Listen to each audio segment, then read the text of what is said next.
Hello friends, welcome to my channel advocate symbol. And आज की video में हम LL.M सेकंड सेमेस्टर के कॉन्स्टिट्यूशनल लॉ के first paper constitutionalism, federalism and pluralism को की फर्स्ट यूनिट कॉन्स्टिट्यूशनलिज्म को रिवाइज करेंगे for class test perspective. So let's revise. First as constitution and constitutionalism, meaning and scope. Constitutionalism, Federalism and Pluralism. Constitution and Constitutionalism, meaning and scope. Both Constitution and Constitutionalism are foundational concepts in political science and law, particularly in democratic governance. They provide the legal and philosophical framework that structure the functioning of government and ensure the protection of individual rights. Let's explore their meaning and scope in detail. Constitution, meaning and scope. Meaning, a constitution is a set of fundamental principles of established precedents that govern a nation or organization. It is a legal document that defines the structure of government, the distribution of powers, and the rights and duties of citizens. The Constitution serves as the supreme law of the land, meaning all laws and actions of the government must comply with it. Scope. The scope of a constitution is broad, covering the following key areas. Framework of government. The Constitution defines how a government is organized, including the branches, executive, legislative, and judiciary. It sets out how these branches operate, their powers, and their relationships with each other. Distribution of powers. It allocates powers between different levels of government, such as central and state governments in federal system, among the branches of government. This ensures that no single branch or level of government becomes too powerful. Rights of citizens. Constitutions typically enshrine fundamental rights and protect individuals from government overreach and guarantee freedoms such as freedom of speech, right to equality, and right to life. These rights form the basis of human dignity and personal liberty. Amendment process. The Constitution outlines the process through which it can be amended or changed. This allows the Constitution to adapt to changing social, political, or economical circumstances. Supremacy. The Constitution is the highest law of the land, and any law or action contrary to it is considered unconstitutional. Courts, through the principles of judicial review, ensures that laws and government actions comply with the Constitution. The next point is state-society relationship. The Constitution defines the relationship between the government and the governed. It lays down principles for governance, social justice, and the protection of the rule of law. Constitutionalism, meaning and scope. Meaning, constitutionalism is a political philosophy that emphasizes the importance of limited government and the rule of law. It is the belief that government power should be restricted and regulated by a constitution, and that the actions of government should be in accordance with the constitutional principle. Constitutionalism advocates for a system of government where laws govern the actions of those in power and citizens' rights are protected from arbitrary interference. It is often described as governance according to the Constitution, where governmental authority is subject to unlimited by legal constraints set out in the Constitution. Scope. The scope of constitutionalism is centered on the following key principles. First, limitation of government power. Constitutionalism advocates that government power should be exercised within defined limits to prevent tyranny and arbitrary rule. The Constitution serves as a document that binds the actions of governments, ensuring that it cannot act beyond the powers granted to it. Separation of powers. One of the key features of constitutionalism is the separation of powers among the branches for government. That is to prevent the concentration of power in one branch and to provide checks and balances. For example, the executive, legislature, and judiciary should function independently but with mutual oversight. Protection of fundamental rights. Constitutionalism emphasizes the protection of individuals' freedoms and rights from government infringement. A constitution typically enshrines fundamental rights such as the right to life, liberty, and freedom of speech, and constitutionalism ensures these rights are upheld by both the government and judiciary. Rule of law. Constitutionalism upholds the rule of law, meaning that laws, not individuals, govern the country. No one is above the law, not even those in power. The law must be applied equally to all individuals, and government actions must be based on law, not personal discretion. Judicial review. A key feature of constitutionalism is the power of the judiciary to review and invalid laws or actions that are inconsistent with the Constitution. Judicial review ensures that government actions are constitutionally valid. Democracy.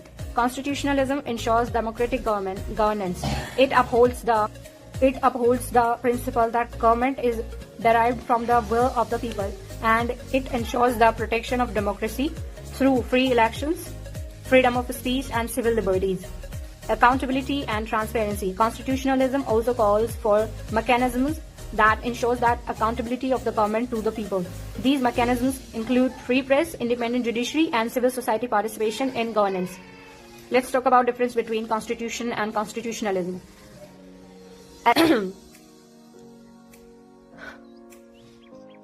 First, nature. A legal document that establishes the framework of Constitution. And Constitutionalism's nature is a philosophy that emphasizes limited government and the rule of law. Let's talk about focus of Constitution. Organizing government structure, powers, and duties. And Constitutionalism's focus ensuring government operates within the confines of constitutional law. And if you talk about role of Constitution, Constitution defines the structure of government and the rights of citizens. And Constitutionalism ensures that the government acts in a manner consistent with the Constitution. Let's talk about components. Constitution, government framework, distribution of power, fundamental rights. And limited government, rule of law, protection of rights, separation of power. These are the key components of Constitutionalism. And let's talk about goal of Constitution. Establish a legal foundation for governance. And the goal of Constitutionalism prevents abuse of power and safeguards individual liberties. Conclusion: that Constitution is the legal document that lays down the framework of governance, defines rights, and sets the rules of government functioning. Constitutionalism is the philosophy that ensures government actions are consistent with the Constitution, limits government power, and protect individual rights. The combination of both ensures that democratic principles are upheld, government power is checked and balanced, and citizens' freedom are safeguarded with the rule of law. Next topic: concept of limited government and limitation on governmental power.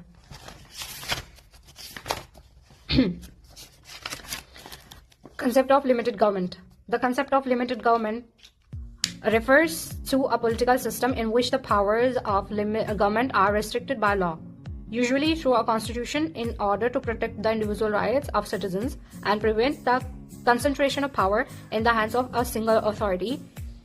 It ensures that the government does not have unlimited powers and that its actions must comply with the law and the Constitution. Key elements of limited government. First, rule of law. In a limited government, the rule of law prevails, meaning the government officials as well as citizens are subject to the law. No one is above the law. The government's actions are governed by established legal rules, which ensure fairness and accountability. Second point is separation of power. Limited government often involves a separation of powers between the executive, legislature, and judiciary. The division prevents any single branch from becoming too powerful and ensures checks and balances. For example, the legislature makes laws, the executive enforces them, and the judiciary interprets them. Third, protection of individual rights. A key feature of limited government is the protection of citizens' rights and freedoms. The government cannot infringe upon rights such as freedom of speech, freedom of religion, and right to property without due process. Constitutions often enshrine fundamental rights that the government cannot violate. 4. Democratic accountability. In a limited government, those in power are upheld accountable to the people. Governments operate on the consent of the governed, and officials must answer to citizens through regular elections and transparent policies. There are often mechanisms in place such as freedom of the press and an independent judiciary to uphold the government accountable for its actions. 5. Prevention of tyranny. Limited government ensures that no individual or group can absolute power, but distributing power across different branches and levels of government, the system prevents any one entity from becoming tyrannical. This concept is deeply rooted in the principles of democracy, where authority is derived from the people and must be exercised from their benefit.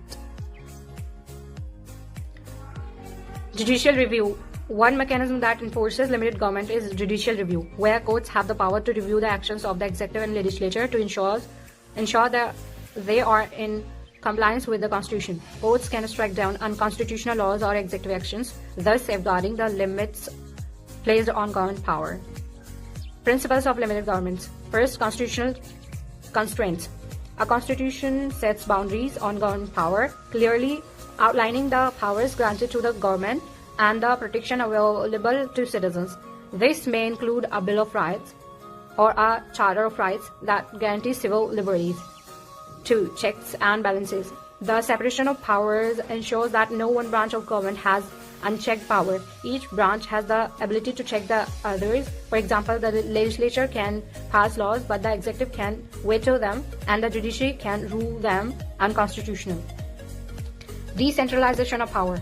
In federal system of limited government, power is decentralized between central and regional governments, such as the state and federal governments. This ensures that power is not concentrated at one level and allows for more local control. Advantages of limited government. Protection of individual rights. Citizens are protected from government overreach and can exercise their fundamental rights without interference. Prevention of abuse of power. By limiting the powers of government, there is a system of checks and balances that reduces the risk of corruption and tyranny. Encourages accountability. Limited government structure ensures that the government is held accountable for its actions, often through regular elections and a free press. Promotion of democracy. Citizens have the power to elect representatives and participate in decision-making processes. Government actions are subject to public scrutiny and approval.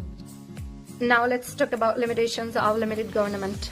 Potential for inefficiency. While limitations are necessary to prevent abuse of power, they can sometimes lead to a lack of decisive action. Government power may become slow due to constant checks and balances. Complexity. Multiple branches of government and layers of bureaucracy can make the governance system complex, leading to potential gridlock. Balancing rights and governance. Striking a balance between protecting individual rights and ensuring effective governance can sometimes be challenging. For instance, when national security is at stake, the government may seek to limit certain freedoms for the greater good. Now let's talk about limited government in practice. Examples. United States. The US Constitution is a key example of limited government. It sets boundaries on federal power, divides authority among the three branches of government, and guarantees individual rights through the Bill of Rights.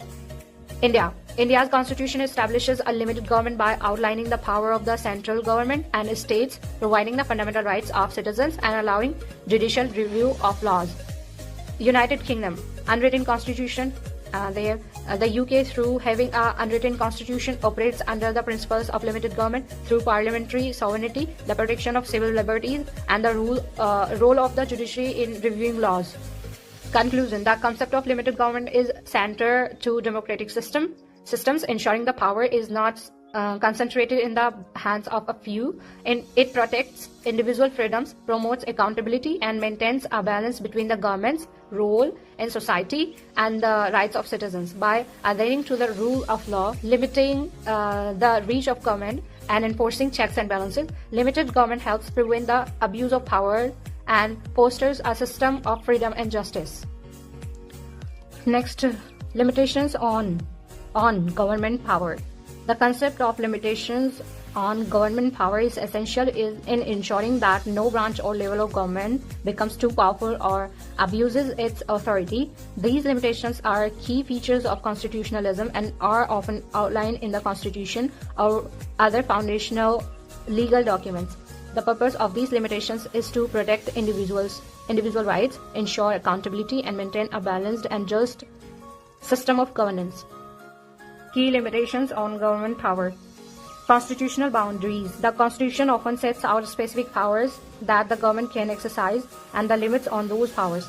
It delineates the areas in which the government is authorized to act, ensuring that it cannot act outside these areas. For example, the US Constitution grants certain powers to the federal government while reserving other powers for state governments. The principles of federalism. It also enumerates the rights of citizens, protecting them from governmental interference. Separation of powers. The separation of powers principle divides government authority among three distinct branches: the executive, legislature, and judiciary. This system ensures that no single branch has absolute power and each can check the actions of the others. For instance, the legislature creates laws, but the executive can veto them and the judiciary can declare them unconstitutional. The executive enforces laws, but the legislature can oversee its actions and the judiciary can review executive orders. Checks and balances. Checks and balances is a system where each branch of government has some measures of control over the actions of the other to prevent any single branch from becoming too powerful. These mechanisms provide a way to challenge or review government actions. Example includes Congress having the powers to override presidential vetoes, judicial review, where courts can strike down laws or executive actions deemed unconstitutional. Impeachment process that allows the legislative branch to remove a sitting president or judge. For Bill of Rights, fundamental rights. A Bill of Rights or fundamental rights limits the power of government by explicitly listing rights and freedoms that the government cannot violate, such as freedom of speech, freedom of assembly, and the right to a fair trial. In many countries, these rights act as a check on the government's ability to infringe upon individual freedoms. For instance, in the US, the First Amendment that protects freedom of speech and Fourth Amendment protects citizens against unreasonable searches and seizures. 5. Judicial review. Judicial review is the power of the judiciary to examine and declare the actions of executive or legislature as unconstitutional. Courts serve as a critical check on governmental power by ensuring that laws and executive actions comply with the Constitution. For example, in the United States, the Supreme Court has the authority to review laws passed by and executive actions to ensure they do not violate the Constitution. Federalism. In federal system for government, power is divided between a central government and regional governments, such as state, provinces, or territories. This division of power limits the ability of the central government to interfere in matters that fall within the jurisdiction of the states. For instance, in India, the Constitution divides powers between the central government and the state governments, ensuring that both have authority in specific areas. Free press and public accountability. The free press acts as an important limitation on government power. An independent media can investigate, report, and hold the government accountable for its actions. The public can access information about government activities, ensuring transparency and preventing abuse of power. Additionally, the right to information in many countries allows citizens to demand information from the government, providing a direct means of accountability. Civil society and public participation. Civil society organizations such as NGOs and advocacy groups and public participation act as mechanisms of accountability, ensuring the government remains responsive to the needs and rights of the people. The public can protest, petition, or vote to challenge government policies, forcing government leaders to act in accordance with the public's will. International law and human rights. Governments are also bound by international laws, conventions, and treaties to which they are party. For example, many countries are bound by international human rights laws that restrict their ability to infringe upon certain freedoms. International organizations like the United Nations often provide oversight and pressure governments to comply with the human rights standards. Types of limitations on government power. Legal limitations. Written constitution. Explicit legal restrictions on government power, such as fundamental rights and the division of powers. Statutory law. Laws passed by the legislature that set boundaries for government actions. Regulations and oversight. Regulatory agencies that monitor government conduct, example elections commissions, anti-corruption bodies. Institutional limitations, separation of powers, preventing any single branch from becoming too powerful. Independent judiciary, courts are independent from the other branches and can invalidate unlawful government actions. Legislative oversight, that the legislature can monitor and challenge the executive branch's action. Political limitations, public opinion. Governments are influenced by public opinions and the need for re-election. If the public disagrees with government actions, it may lead to political consequences. Free elections. Government must respect the outcome to fair elections. Political leaders know they will face scrutiny and possible defeat if they overstep their powers. Cultural and social limitations. And ethical norms, cultural norms, values, and societal expectations also place information limitation on government power. Even if a law is passed, its enforcement may be challenged by public morality. Civil disobedience. Citizens may refuse to comply with laws they believe are unjust, thereby forcing the government to reassess its policies. Examples of limiting government power in practice. United States, the U.S. Constitution limits government power through the Bill of Rights, First 10th Amendment, the separation of powers, and the ability of the Supreme Court to strike down unconstitutional laws. India, judicial review allows the Indian Supreme Court to review laws and government actions, ensuring they align with the Constitution. The Right to Information Act empowers citizens to access government information. United Kingdom, in the UK, the parliamentary sovereignty limits the power of the executive by requiring government actions to pass through the elected legislature. Common law also acts as a restraint on government power, ensuring decisions respect citizens' rights. Conclusion. Limitations on government powers are essential to prevent the rise of authoritarianism, ensure the protection of rights, and maintain democratic governance. These limitations, enshrined in legal frameworks, are reinforced by institutional mechanisms such as the separation of powers, judicial review, civil society participation, and public accountability. By limiting government power, societies can preserve freedom, uphold justice, and protect individuals from the potential abuses of authority. Okay, the next topic is historical evolution of constitutional government in India and England. Historical evolution of constitutional government in India and in England. The evolution of constitutional government in India and England has followed distinct paths due to the differences in their histories, political system, and colonial experiences. However, there are certain parallels, especially in how both countries have transitioned from monarchies to constitutional democracies, albeit at different times and through different processes. Constitutional evolution in England. Medieval England. The origins of constitutional government in England can be traced back to the Magna Carta 1215, which was a landmark document that limited the powers of the king and established certain rights for the subjects. It introduced the idea that the monarch was not above the law. The Magna Carta laid the groundwork for constitutional monarchy by asserting that the king had to rule in accordance with the law. The English Civil War 1642 to 1651.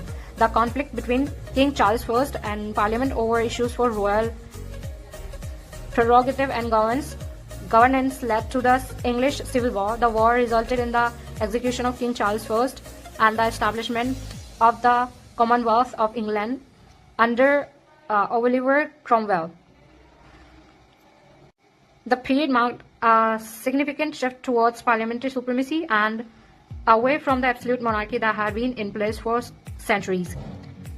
Third, the Glorious Revolution 1688. The Glorious Revolution of 1688 was a pivotal moment when James II was deposed and his daughter Mary II and her husband William of Orange were invited to the throne. This event led to the establishment of unconstitutional monarchy in England. The revolution resulted in the Bill of Rights 1689, which further curtailed the powers of the monarchy and laid the foundations for parliamentary democracy. It also affirmed key principles such as freedom of speech in parliament, no taxation without consent, and the right to petition the monarch. The Act of Union 707.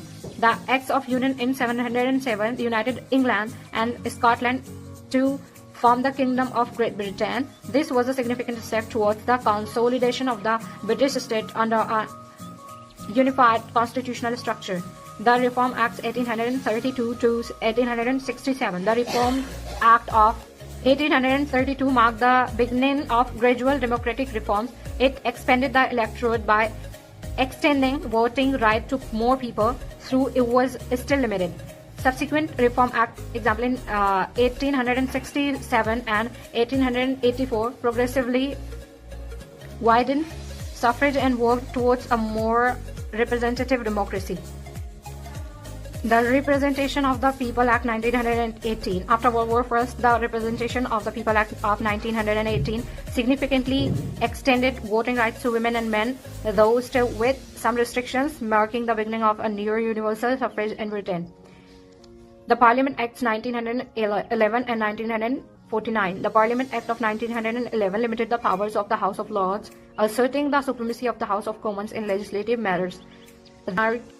This act was a key development in the shift from an aristocratic and monarchical system to a more modern and parliamentary system of governance. The Constitution of the United Kingdom. The UK does not have a single written constitution, but rather an unwritten or flexible constitution based on statute, law, common law, convention, and historical documents like the Magna Carta and Bill of Rights. The gradual expansion of democratic rights, judicial independence, and parliamentary sovereignty formed the cornerstone of England's constitutional development. Constitutional evolution in India. Let's talk about constitutional evolution in India. India's constitutional history is deeply intertwined with its colonial past and a struggle for independence. Its constitutional development took place over a long period, shaped by both British rule and indigenous aspirations. Ancient and medieval period. India's early history was marked by various systems of governance, including monarchies, republics, and empires. The Mauryan and Gupta empires and system of government that were sophisticated with centralized and local administration. In medieval India, the Delhi Sultanate and the Mughal Empire practiced centralized authority. The idea of Dharmashastras also influenced governance, promoting just rule. British East India Company and the British Raj, 1757 to 1858. The first significant step towards a constitutional framework in India came during the period of British rule. The Regulating Act of 1773. It was the first step towards controlling the activities of the East India Company, establishing a Governor General and a Supreme Court in Calcutta. The Indian Council Act of 1861. This act expanded the number of Indian members in the British government's council but still maintained control under British rule. The Indian Council Act of 1909. Parliamentary reforms. It increased the participation of Indians in the administration and laid the groundwork for more significant constitutional reforms. The Montagu Chelmsford Reforms 1919. The Government of India Act 1919 introduced the concept of duchy shared governance in provinces, giving Indians greater participation in legislative functions while maintaining British control at the centre. The Government of India Act 1935. This act provided a more extensive constitutional framework for India. It introduced a federal system of governance, granted provinces greater autonomy, and expanded the electorate. The Government of India Act 1935 is seen as the last major constitutional framework under British rule, though it still retained substantial British authority over India. The Indian independence movement 1855 to 1947. The Indian struggle for independence, led by figures like Mahatma Gandhi, Jawaharlal Nehru, and others, focused on securing self-rule for Indians and challenging British colonialism. The Quiet India Movement 1942 and the subsequent Indian National Congress demands for a constitutional government pushed the British towards granting independence. The Indian Independence Act 1947. This act, passed by the British Parliament, ended British colonial rule and partitioned India into two independent dominions, India and Pakistan. It granted full sovereignty to both nations and provided a framework for the adoption of a new constitution. The Constitution of India 1950. India adopted its constitution on January 26, 1950, which established India as a sovereign, socialist, secular, democratic republic. The Indian Constitution incorporated elements of British constitutional law, American-style federalism, and social justice principles. Dr. B. R. Ambedkar is regarded as the principal architect of Indian Constitution, which enshrines a parliamentary system, a Bill of Rights, fundamental rights, and a system of judicial review. Let's talk about comparison of constitutional evolution in India and England. Sources of Constitution.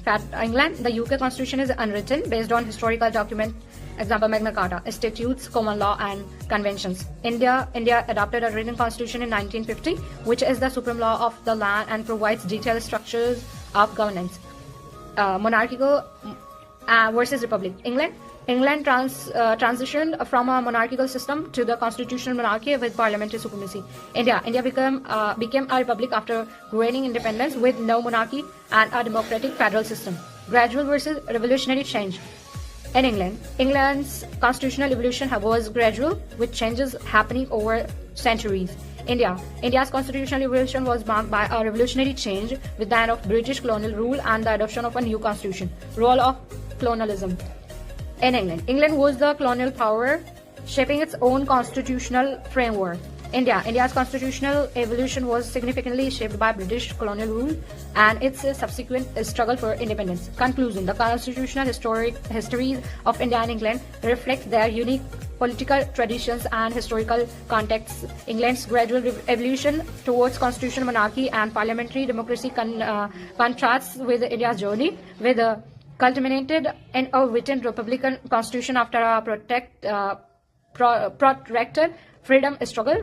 Despite these differences, both nations now share a commitment to democratic governance, the rule of law, and protection of rights under their respective constitutions.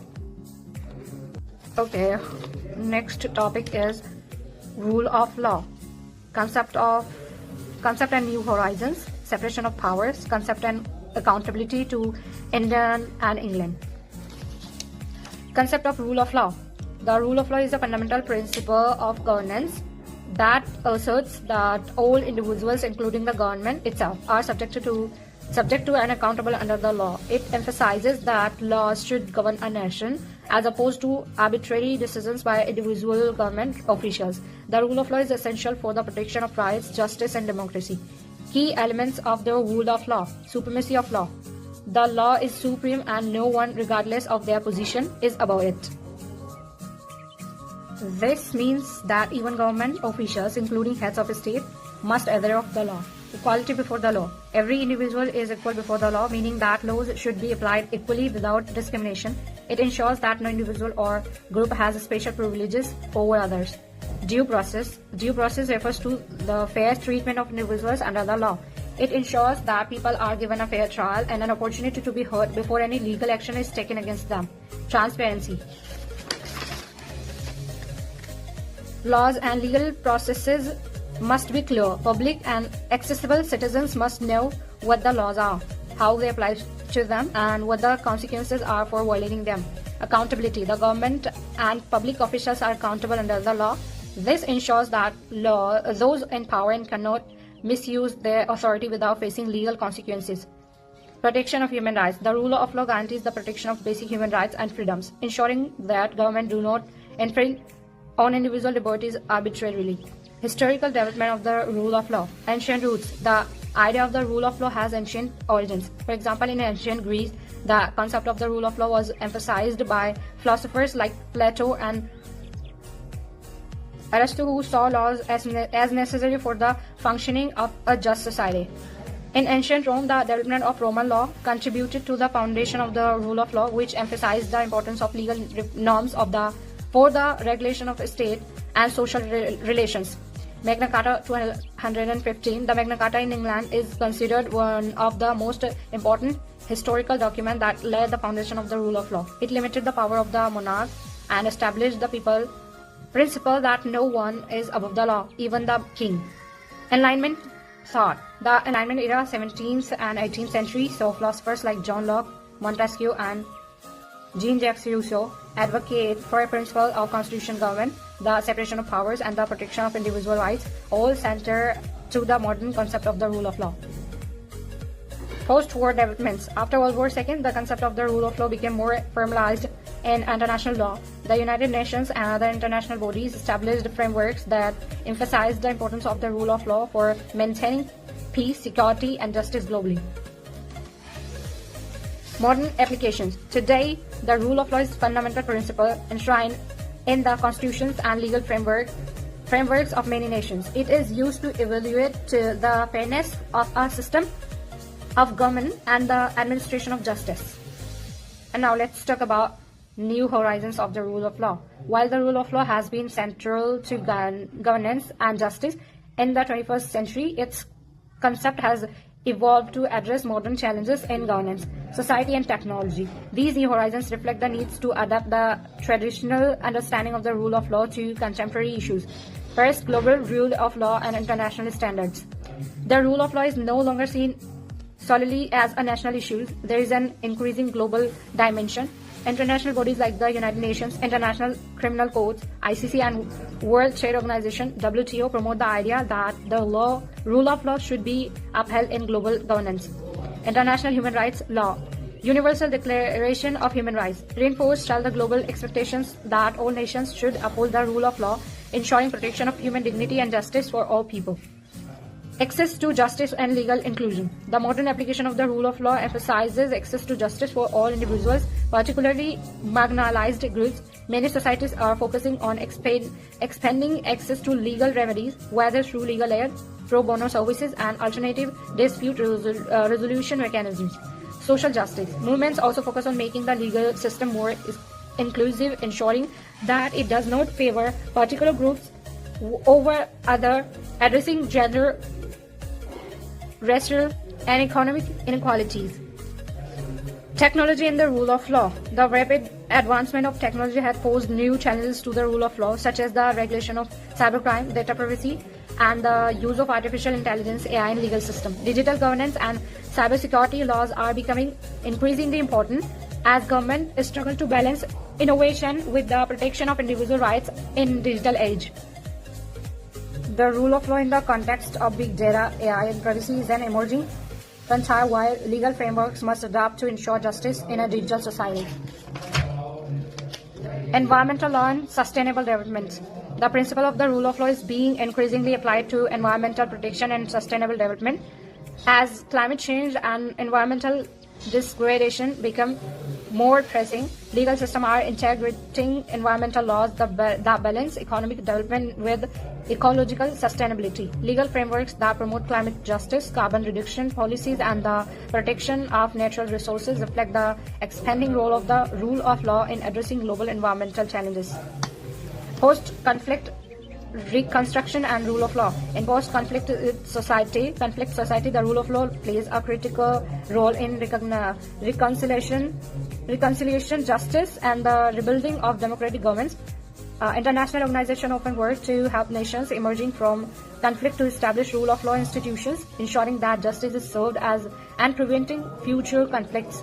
In countries affected by war or civil strife, efforts to promote the rule of law involve establishing fair legal systems, reforming police and judiciary, and addressing human rights violations. Legal pluralism and indigenous rights. Legal pluralism recognizes the coexistence of multiple legal systems within a society, including indigenous legal traditions. This approach expands the horizons of the rule of law by recognizing and respecting indigenous rights, customary law, and traditional justice system. The recognition of indigenous governance system, especially in countries with a significant indigenous population, example Canada, Australia, and India, is an evolving area with the rule of law must harmonize with the indigenous legal traditions. Human rights and accountability. The rule of law is increasingly being connected to human rights protections. Modern legal framework emphasize the accountability of government for human rights violations, including genocide, torture, and extrajudicial killings. International bodies such as the International Criminal Courts (ICC) holds individuals accountable for crimes against humanity, reinforcing the role of the rule of law in global governance. Conclusion: the rule of law remains a foundational principle for just and democratic societies, while its core tenets of accountability, equality, and due process have remained largely constant. The evolving nature of governance, technology, and global interdependence calls for expanding the scope and application of the rule of law. The new horizons of the rule of law address international issues, digital challenges, environmental sustainability, and human rights, ensuring that the law continues to serve as the bedrock for a fair and just global society. Separation of powers, concept and accountability to India and England. The separation of power is a fundamental principle of governance that provides the power of government into three distinct branches: legislature, executive, and judiciary. The concept is designed to prevent the concentration of power in one branch of government and to ensure checks and balances between the branches. The idea is that each branch should have enough power to perform its functions without interfering with the functions of the other branches. Okay, concept of separation of powers. Definition. The principle of the separation of power stipulates that the legislature, executive, and the judiciary must be separate entities. Each branch must operate independently and its powers must not encroach upon those of the other branches. Purpose: prevent abuse of power. The separation of ensures that no one branch becomes too powerful, and it prevents the abuse of power by creating a system of checks and balances. Protection of rights. It ensures that individual rights and freedoms are safeguarded by an independent judiciary that can review actions taken by the legislature and executive. Inefficient governance. By clearly defining the roles and powers of each branch, governance becomes more streamlined and as each branch focuses on its specific duties. Theories of separation of powers. Montesquieu's theory. The French political philosopher Montesquieu is often credited with the most influential formulation of the separation of powers. In this work, The Spirit of the Law, 1748, Montesquieu argued that political liberty could only be achieved if the free powers were separate and acted as checks on one another. Locke's theory. John Locke also advocated for a separation of powers, particularly the division between executive and legislative powers, while emphasizing the need for an independent judiciary to uphold the rule of law. Application of the principle.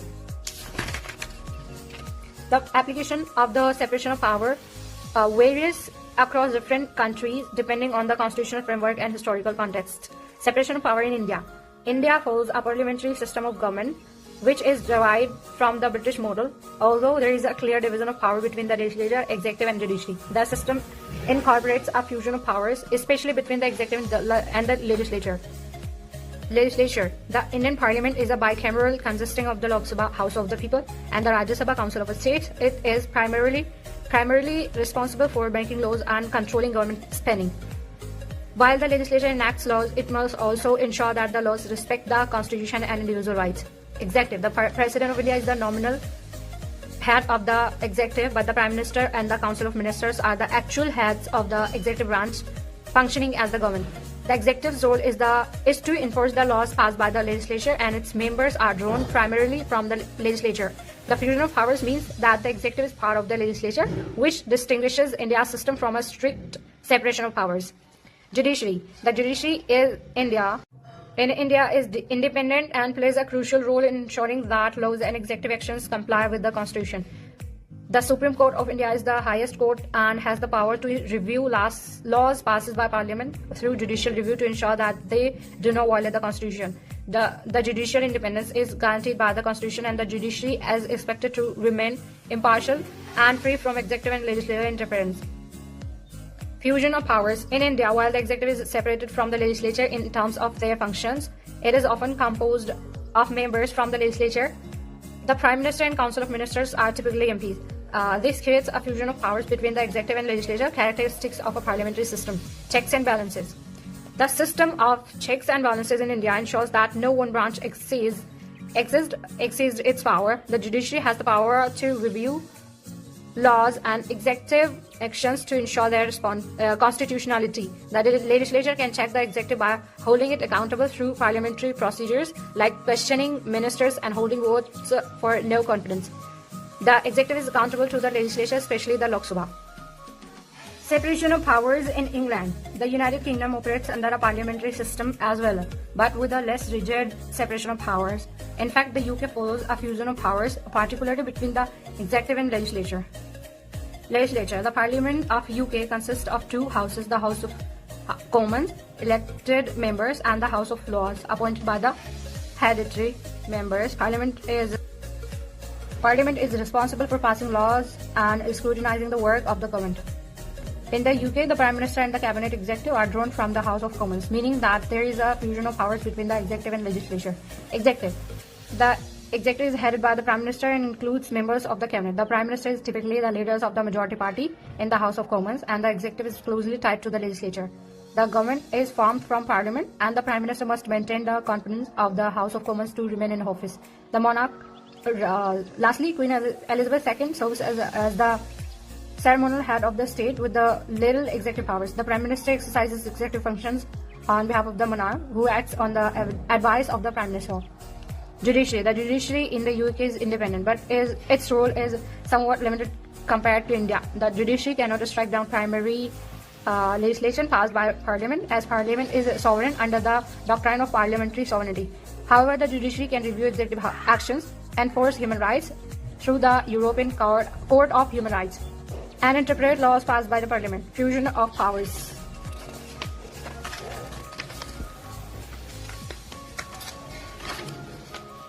The UK system is characterized by the fusion of powers, especially between the executive and legislature. The Prime Minister and Cabinet are members of the House of Commons and are directly accountable to Parliament. This differs from a strict separation where the branches would function more independently of each other.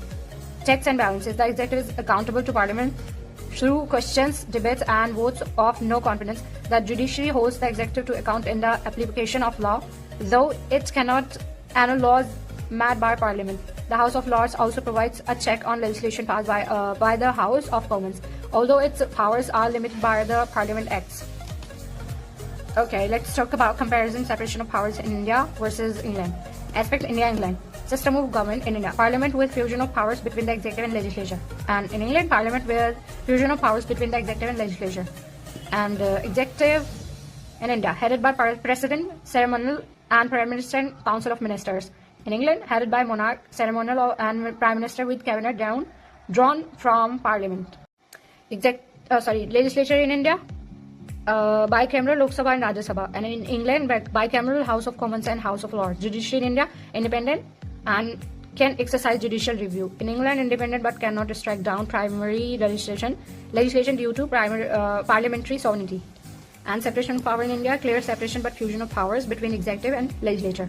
And in England, fusion of powers, especially between executive and legislature. Checks and balances. In India, judicial review, parliamentary accountability of the executive. And in England, parliamentary sovereignty, executive accountability to Parliament, judicial review, limited. Conclusion. While both India and England adopt a parliamentary system of governance, their approaches to the separation of powers differ in terms of judicial review and the relationship between the executive and legislature.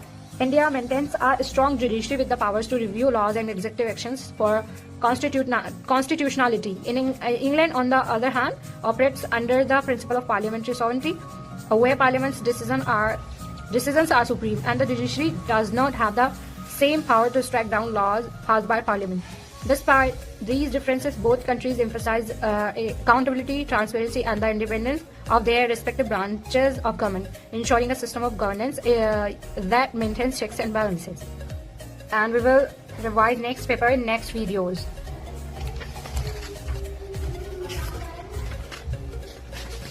Thanks, bye-bye.